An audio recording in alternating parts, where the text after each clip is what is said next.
Зоки Поки, расказ Големо патување. Не знаете вие колку Зоки Поки сака да патува.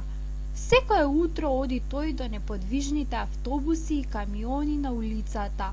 Ги гледа, ги отвара нивните врати, разговара со шоферите, влегува во кабините и црта прави и криви линии врз големите прашливи врати на овие возила. А еден ден тој тргна на едно големо, долго и возбудливо патување. И да знаете, тоа беше тогаш кога Зоки Поки научи да си го пишува името. Патуваше така Зоки од еден мал град во едно големо село, па покрај една широка река до едно долго море. Дојде во една тесна улица, а потоа изби на еден малечок плоштад, па виде една ниска планина и се искачи на една висока рамнина. И се така патуваше и патуваше по целиот свет. Патуваше со денови и со ноќи, а крај него дуваше ветар и патиштата го засипуваа со својот прав. И сонцето го печеше, и студот го штипеше.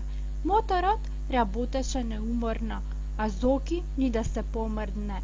Се на исто место си седи, гледа што станува и молчи. Глас не пушта од себе. Така тој ја пропатува едната половина од овој широк свет. Доволно му е кога е дете. И токму сакаше да појде и понатаму, туку шоферот го запре камионот. Ја тресна вратата од кабината, го донесе дебелото црево и почна да го мие извалканиот камион.